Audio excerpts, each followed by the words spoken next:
Welcome to Kibbe on Liberty. This week we have Tim Draper, who is a venture capitalist, freedom fighter, rabble-rouser, sometimes questionable character who has bet on some of the most interesting companies in the world today. Welcome, Tim. Hey, that was the best introduction I think I've ever had. And it was quick, to the point, and it hit on all my sort of key items. So thank you for that. I'm looking forward to being on this show. So I want to start with the thing that consumes all of us right now, which is the government's response to the virus. And you and I and maybe a dozen other people spoke up quite early when it was very uncomfortable to do so. You had a tweet on March 14th that got you into a lot of hot water, questioning the wisdom of lockdowns and not questioning whether or not we should treat the virus seriously, but whether or not locking down the economy would create all sorts of unintended consequences, poverty and starvation and broken healthcare systems and all that stuff. Why did you speak up so early? And I hate being right, but we have 3 times as many homeless in San Francisco than we did before they locked us down. We got 40 million people unemployed in the US and 400 million worldwide.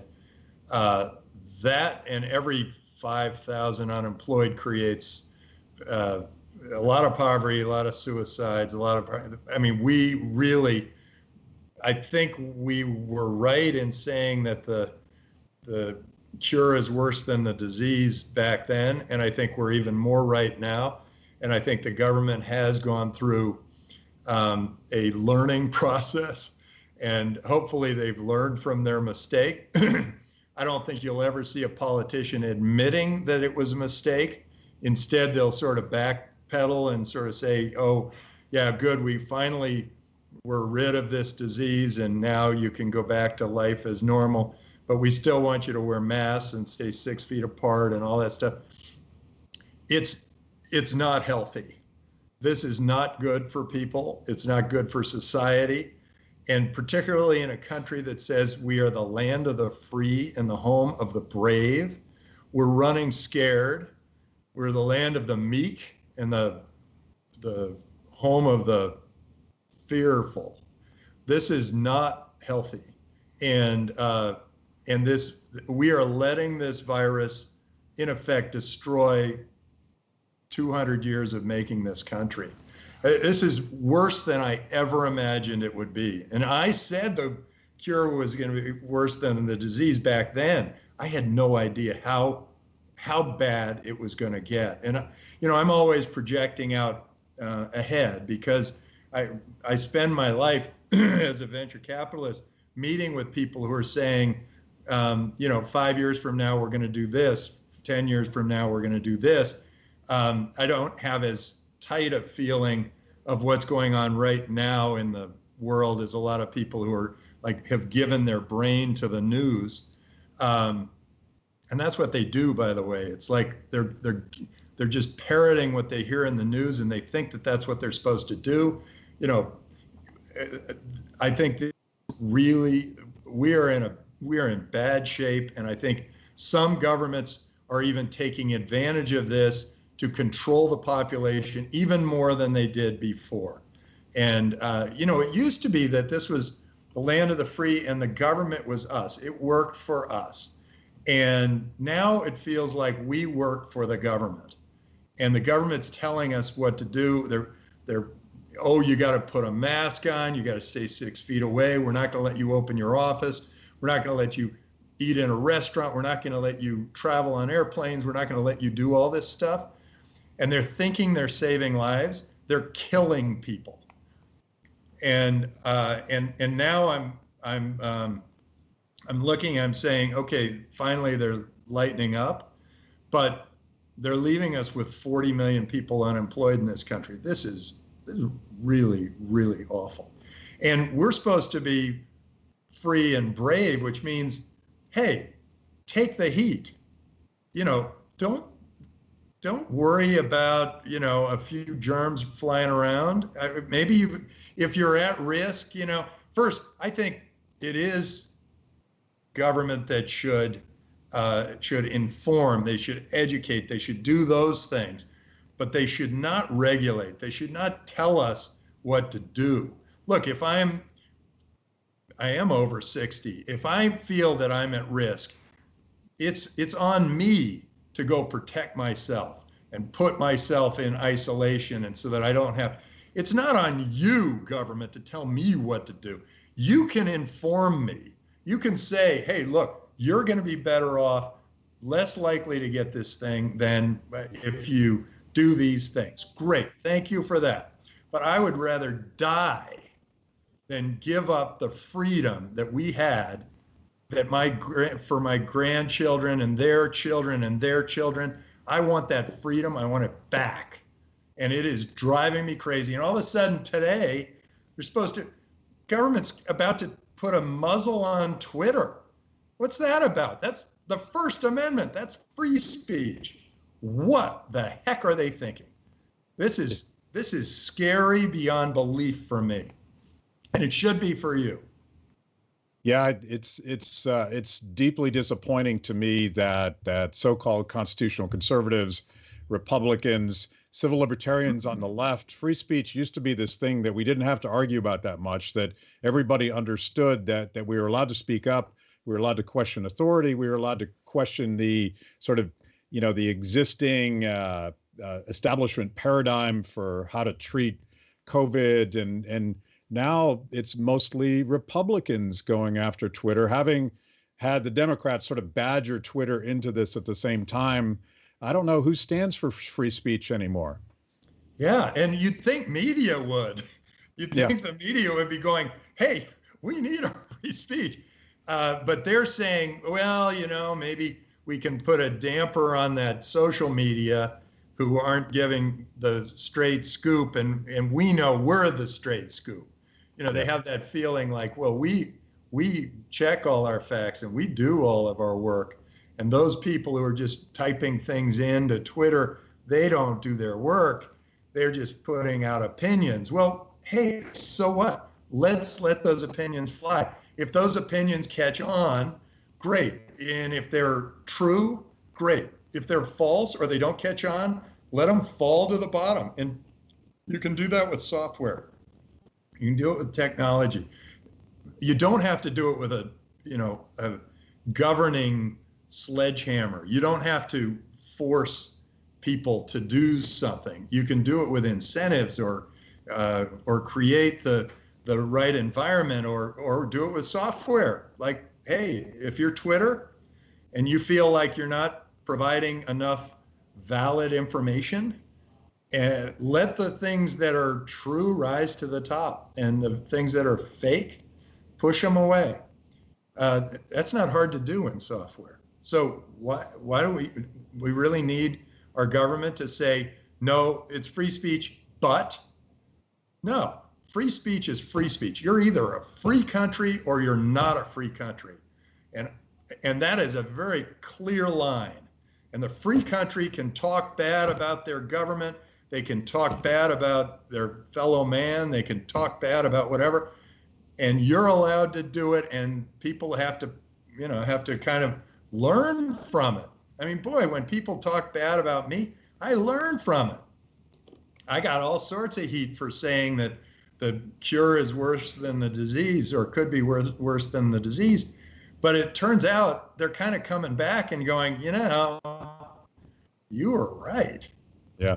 Yeah. But hey, it was free speech that allowed me to put that out there, so that maybe we're saving some lives by pulling in the date that we are opening up. I mean, maybe just that, by putting that out into the atmosphere, people were able to look at things from that point of view.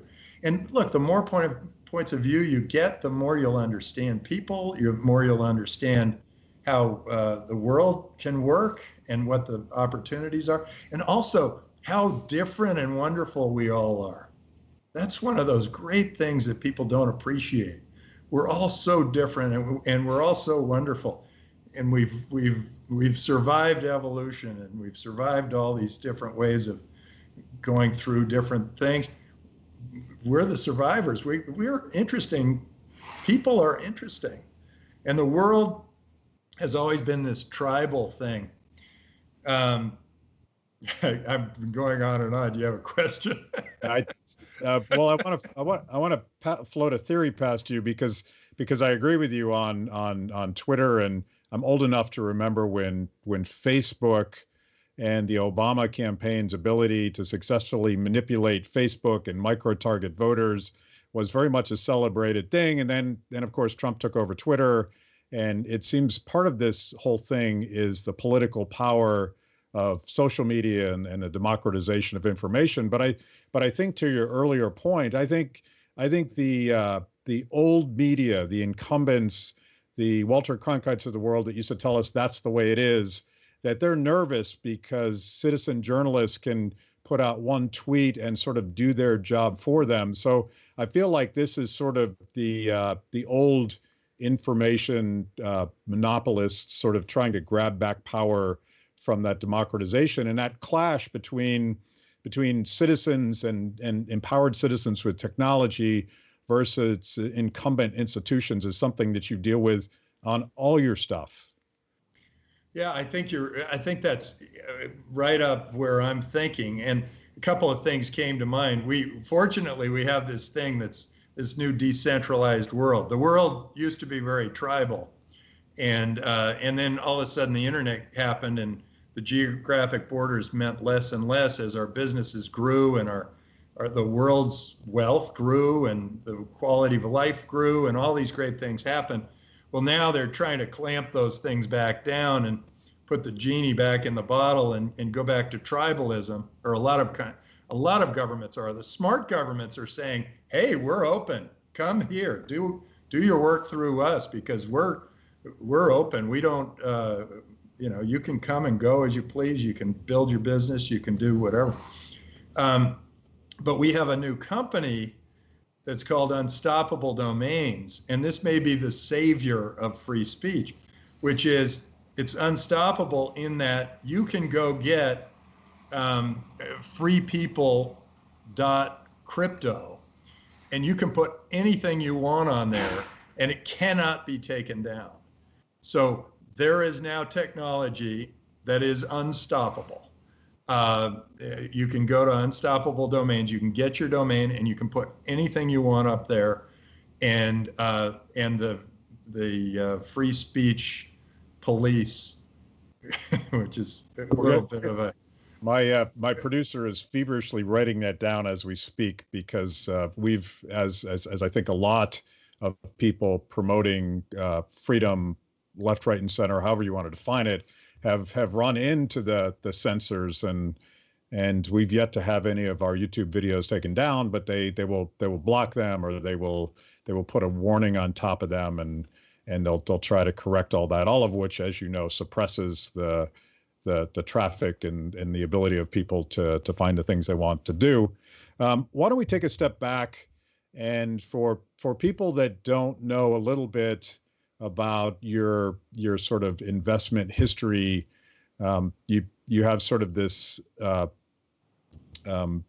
very unusual way of choosing winners and losers, and I'm sure you've chosen a few losers in your day, but you've also been early on things like Hotmail, Skype, and Tesla, and talk about a couple things that you're most proud of that you bet on early and they turned out to be awesome. Yeah, we lose about half of our investments. So clearly, if this were a school, if I were talking to people at school, I'd be somewhere between a D and an F. But the good thing about venture capital is if you get it right, it goes very right, and it makes up for all the mistakes you make.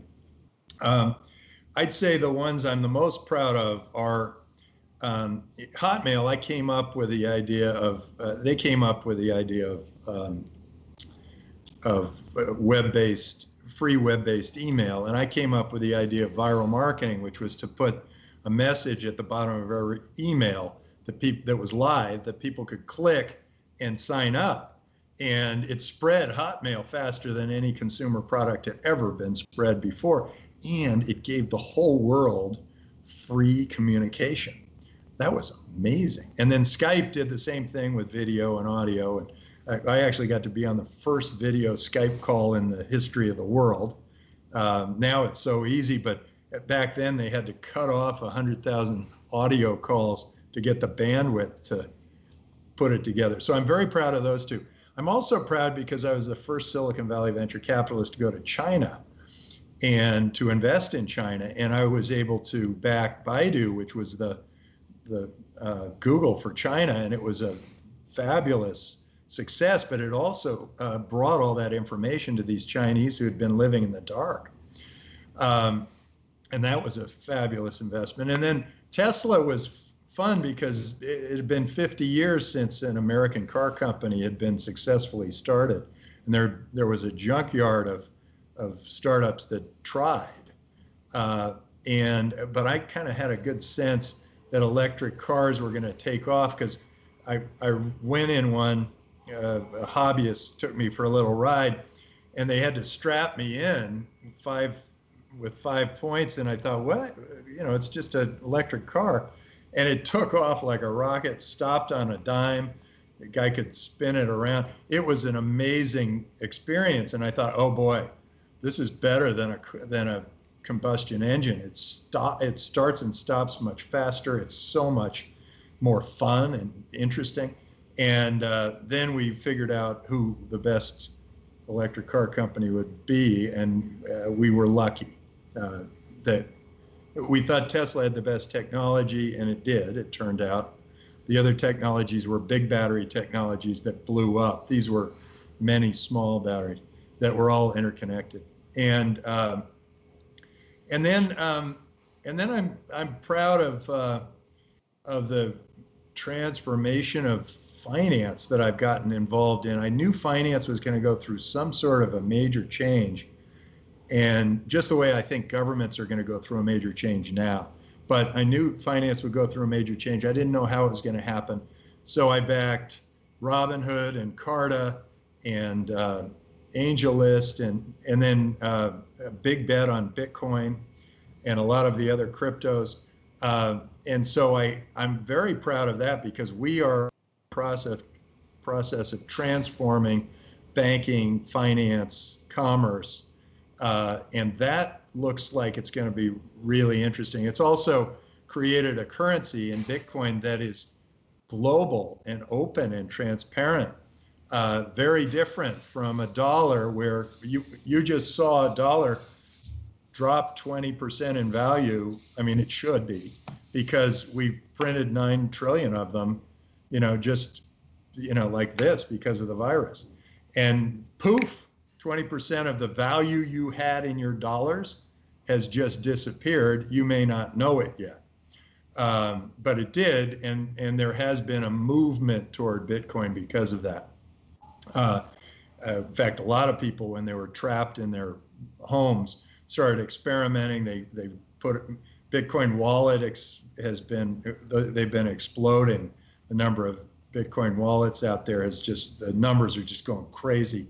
And people are trying other new technologies like VR and remote medicine and things that we didn't think we made investments in, but we didn't think would happen for a number of years. So in some ways, this COVID thing by being trapped in place, it has compressed the consumer. The consumer has jumped across the chasm much faster.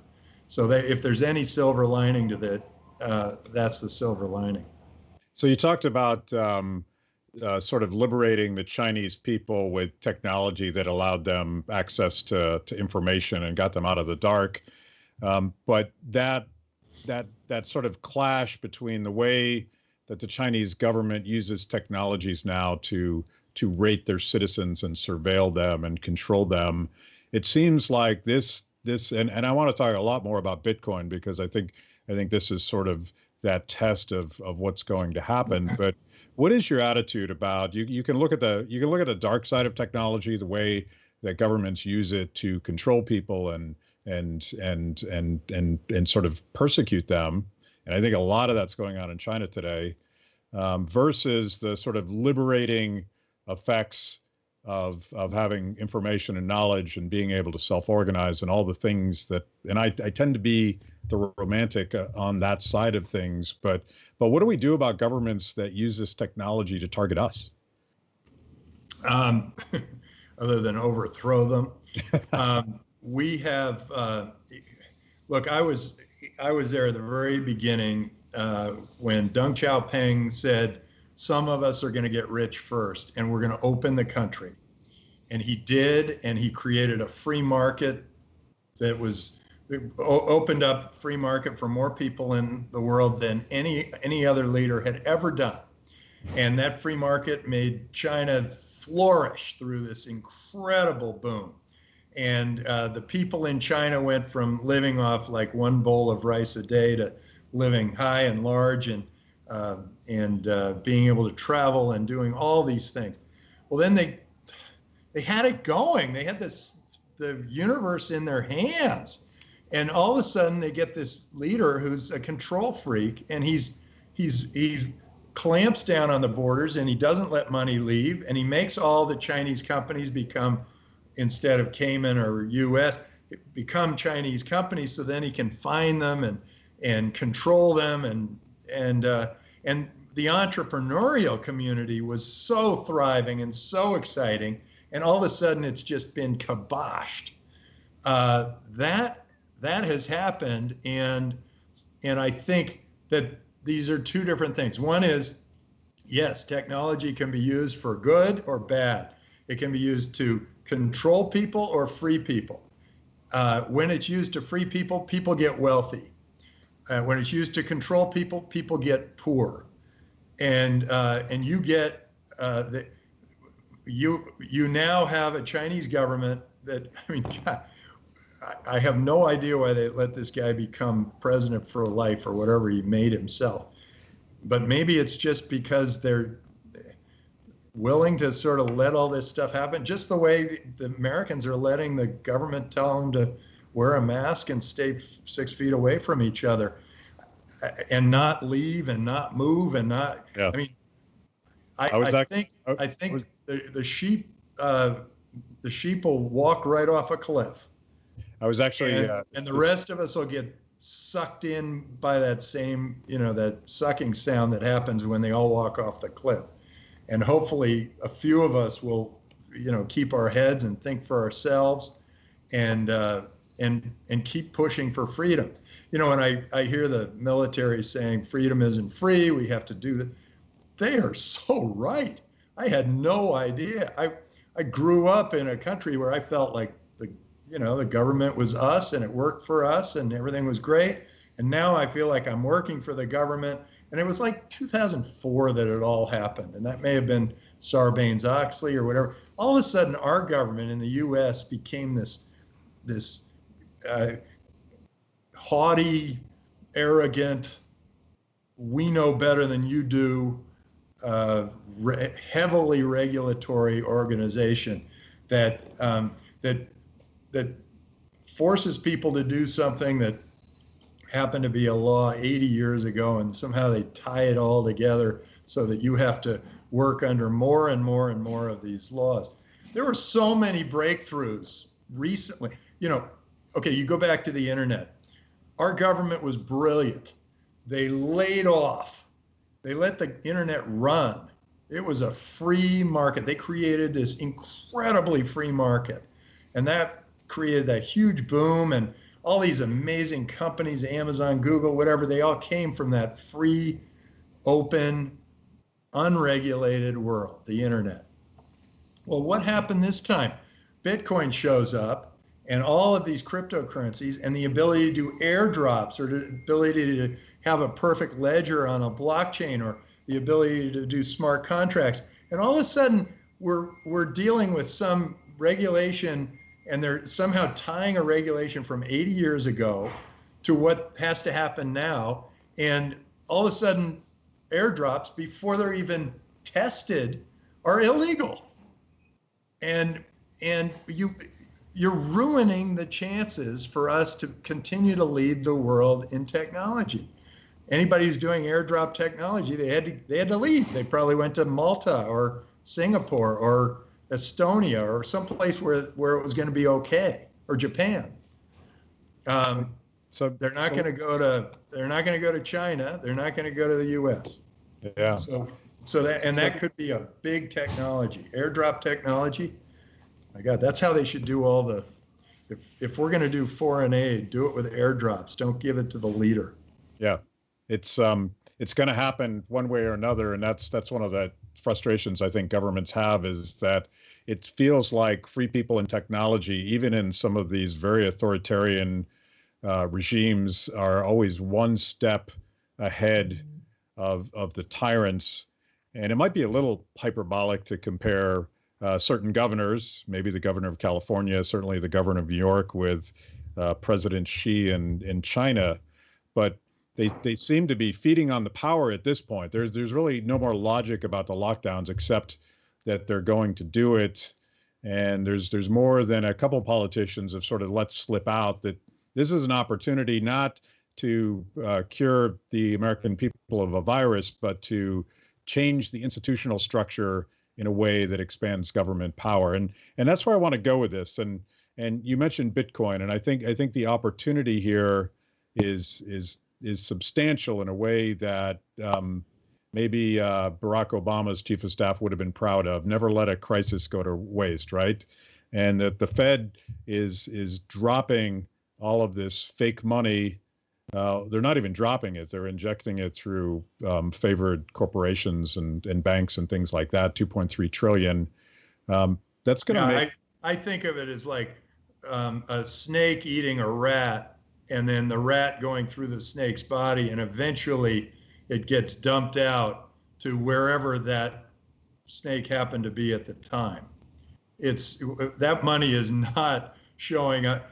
I mean, if you really wanted to spread $9 trillion throughout your economy, you would either extend everybody's credit, give everybody a tax holiday, or allow but just make it a general purpose. Hey, here's what we're doing.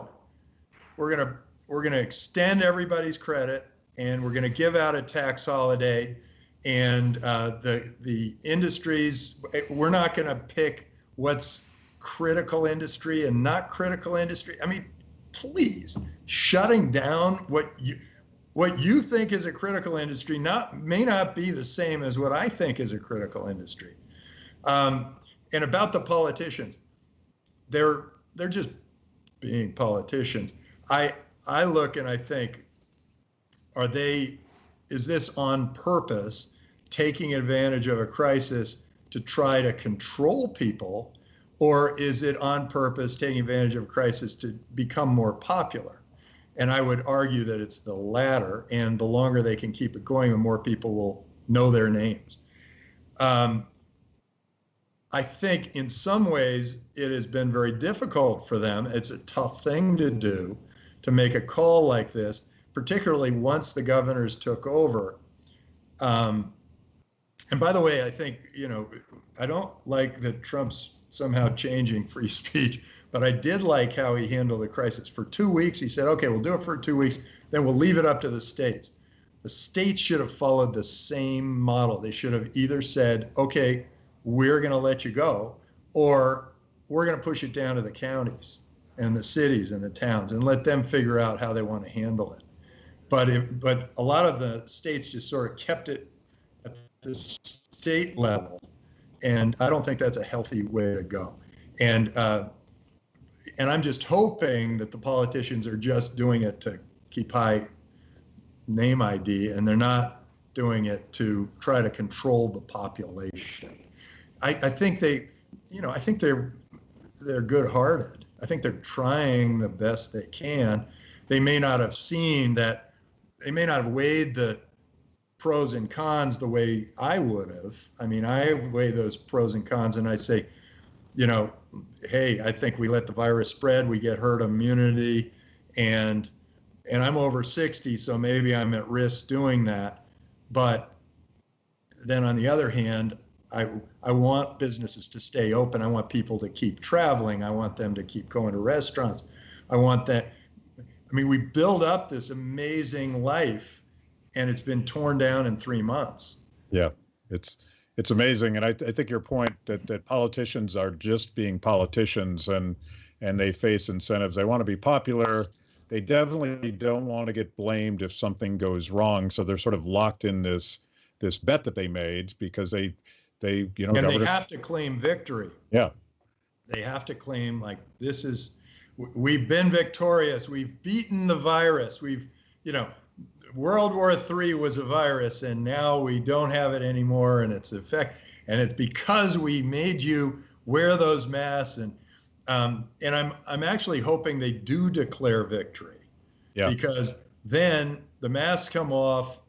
Maybe we wash our hands a little more than we did 3 months ago, but I want herd immunity. I want enough of the masses and the hugs and the handshakes so that I get the herd immunity for the next one that comes along. But anyway, you had another question. So let's hope that's the transition, because I've been trying to rack my brain. It's shocking how much damage has been done in just 3 months, as you just pointed out.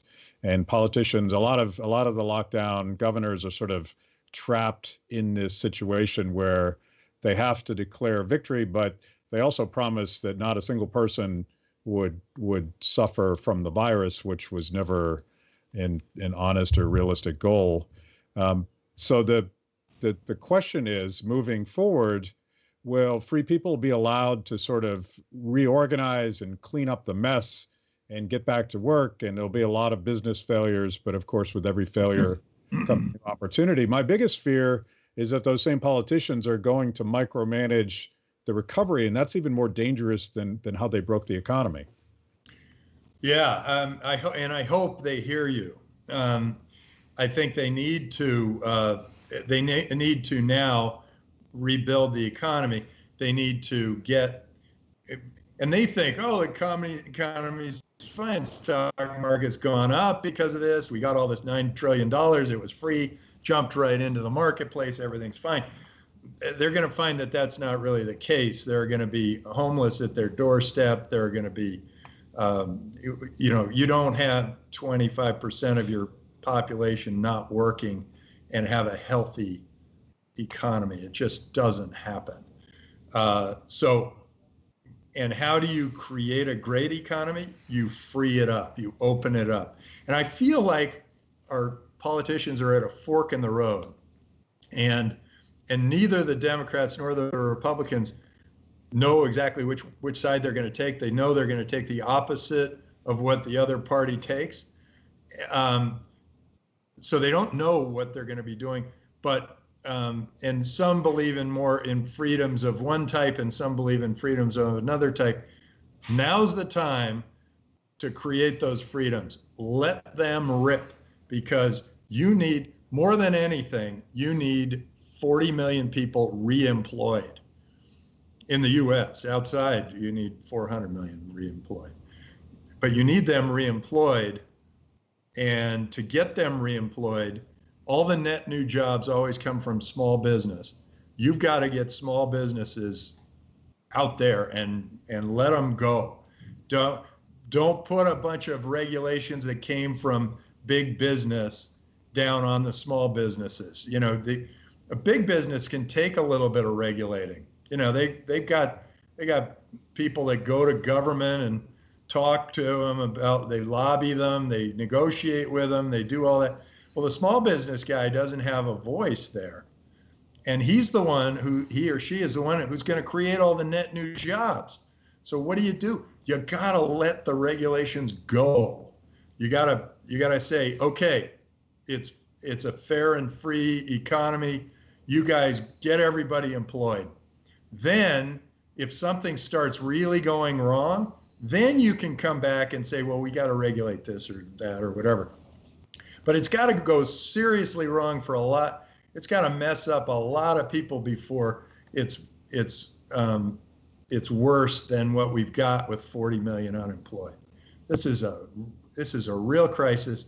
And politicians, you have a choice right now. You can be the freedom and bravery politician, or you can be the meek and paranoid and fear-driven politician. I would go free and brave. It worked for 200 something years. I think you want freedom and bravery. And bravery means, hey, there's some risk. There is a risk here, but the outcome long term is going to be good for our grandchildren and their children and their children.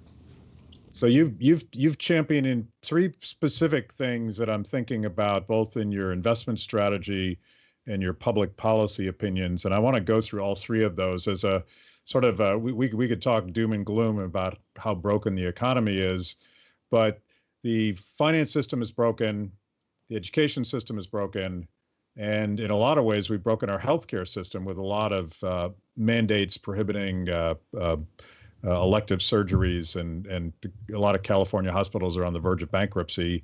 But you've talked. Let's talk about finance first, because this could be a perfect storm that finally gets Bitcoin to where it needs to be as a meaningful alternative to traditional banking and funny money. Yeah, if you don't see Bitcoin as a good alternative by now, after they printed $9 trillion of funny money, you really aren't thinking for yourself. If you haven't put together a Bitcoin wallet yet, and particularly if you're somebody who listens to Free the People, you aren't thinking. Get your Bitcoin wallet, start doing business. It's so easy. It's easy to get a wallet. It's easy to spend it. It's easy to trade it. It's easy to buy it, to sell it, to hold on to it. It's easy. Get it, because otherwise you are going to be at the mercy of a government that just printed, okay, 9 trillion is 10% of all, get this, 10% of all currencies all throughout the world. Okay, there are only $90 trillion of currency out there. So they've just printed 9 trillion, 10% of all that. This is so much worse than what Argentina has constantly done, and Nigeria, where their currencies are dropping 30% a year like clockwork. You gotta see, I mean, I don't know how many times I have to pound the table. You gotta see, the world is now open. There is now a currency that cannot be manipulated by politicians, and it's global and it's transparent, and you can go from country to country with it, and it's still worth what it was worth when you were in the other country. Bitcoin is the way to go. It is the way to go. And if you don't have a Bitcoin wallet, go get one today. Are you sticking with your brain? This is so obvious. The other two you talk about, in some ways it's completely tragic. It's like our entire education system is on its heels. Our entire healthcare system totally on its heels. But it's forcing people to realize that they can get educated online. And so that's been really good for the online educators. And it's forcing people to realize that they can get doctored online, or a lot of things can. But I think you're missing a lot in having education be purely online. You're missing that human connection. I remember I worked a lot harder for the teachers I liked than the teachers I didn't like. And a lot of it was because I felt the energy of the teacher. Now, if I'm just looking at a video, I'm not feeling the energy of the teacher. I'm seeing somebody who can lay it out, and probably lay it out in a better way than anybody else, because you're the one with the highest ratings. They can lay out the problem, but whether I work hard to learn it or not is going to be really determined by a human, somebody who's there and with you and watching over you and making sure you're doing your work. Well, it's got to be personalized, and the big problem with one size fits all government education is that it's a factory. It's not a place where each individual child, where each one of their their needs and abilities is sort of nurtured in a way. So whatever the future is, it's gotta be more personalized, and it does involve humans, but it probably also involves sort of an a la carte selection of some online learning, some social gathering, and above all, like something that parents are actually bought into. You know, yeah, I think government education gets me thinking, we got to get back to pushing for school vouchers and that kind of thing where the money follows the child and the parent chooses the school that's right for their child. Because if everybody, let's say everybody gets the exact same education all the way around the world, then we all kind of go, and nobody creates anything new. There is no breakthrough. There is no progress. We're lucky if we stay alive as a society. If you have a wide variety of educations out there, everybody can learn from each other. They can capitalize on putting two things together and trying something new. They can move us forward. And somebody who had an extraordinary education in biology and somebody who has an extraordinary education in chemistry can get together, and we get amazing biochemistry. You get somebody and then you get somebody who learns to be a carpenter and somebody who learns to be a plumber. They don't both need to learn how to be carpenters and plumbers. They need to learn one trade, and they need to get good at it. It doesn't make sense for government to do all the educating. Maybe a couple of years at the very beginning, or teach us about how important freedoms are, and then let us go. Yeah. Teach us a language, and then let us go. But beyond that, let's let 1,000 flowers bloom in education, and I think that'll make a big difference. And then if the government sees something that, hey, we should all know this, educate us, don't regulate us. Just very simply educate us. Say, hey, this is what the problem is. Here's a virus. Here's the situation. Here's what happens. Then I know what risks I'm taking. What do I need to do? How I'm taking risks for other people, how responsible I need to be. All those things, that is personal responsibility. And I think people, if they're given personal responsibility, they live up to the high expectations. If they are forced into, doing something that just somebody in government decided they're supposed to do, then they've lost all their ability to do the right thing. They're trapped, even if the right thing isn't what the government told them to do. They're trapped. They have to follow the government rules. We really need to deregulate the world. And this control government thing that's been happening. We need to seriously put the kibosh on it and move and take this as an opportunity for freedom. We need to get our freedom back, and I'm willing to die for it. So, I hope other people are too. That is the American ethos, or at least it was, and I think we need to recapture that commitment. And I'm listening to your philosophy of education. I know you got to get going. I want to ask you a last question, and it's not less of a question, but I see your philosophy in Draper University, and I was able to visit once with Asra and my wife Terry, and it's kind of unschooling for disruptive entrepreneurs. You just fill it with talented people and you let them go. Give us a quick pitch for that, and I know you got to get going, and I really appreciate your time. We love Draper University of Heroes, and the idea is that we put together people from all over the world. We put them into teams of 5. It turns out that there's a magic to that.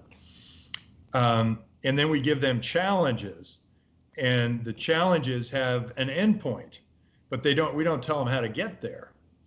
And so then they have to work together and figure out how to get to that challenge. And it's not a clear point challenge. It's it's a general challenge, like go figure out how to whatever it is, how to make an eggland safely, or how to create save the world from hunger, or whatever. It has each of those challenges sort of allows the team of 5 to go, and they're competing with all the other teams of 5, to go and create and figure out ways of getting to that challenge. That's a big part of it. Another part of it is that we have inspirational speakers that come and they talk. And then we have activities around those speakers. And then we have survival training with Navy SEALs and Special Forces and Army Rangers. And we let them figure out how bad it can get. And then they realize that they can still live. And then they go, oh, well, this is my downside and everything's up from here. And then they create a business and we make sure that their business makes money. And then by the end, they have a 2-minute presentation to a panel of venture capitalists. And that has, we've now transformed 1,200 people ordinary people to heroes. And they've come from 86 different countries. And they've started about 350, 400 companies. Some of them have become enormous, worth hundreds, one worth billions and one worth hundreds of millions, and then many worth tens of millions. And then even people who don't start businesses coming out of Draper University seem to get promoted super fast because they're out there taking chances. They're out there, we've given them the opportunity to go fail and fail again until they succeed. And that makes a big difference. Anyway, it's a wonderful school. I highly recommend it. I would encourage anyone that's sort of mid-20s. This is something that will change your life for the better, and you will be so much better for it, and you'll have a much more fulfilling life. And it's 5 weeks. It's a simple thing. $12,000, 5 weeks, change your life. Totally worth it. And then, and part of the reason I do it is I'm in the venture capital business, and I want to improve the lives of many, many people. And we get some heroes out doing extraordinary things because we push them to do those extraordinary things. So that's part of the deal. Sounds like a great way to get to the land of the free and the home of the brave again. Yeah, you bet. And we want the whole world to be land of the free, home of the brave. Yeah. We're not stopping at the borders. Absolutely. Well, thank you, sir. This has been a lot of fun, and I know you got to get rolling, and this is a lot of precious time of yours. I really appreciate it. My pleasure, Matt. And please send me a link. I'm happy to spread it around. Cool. Thank you, sir. Good. See you.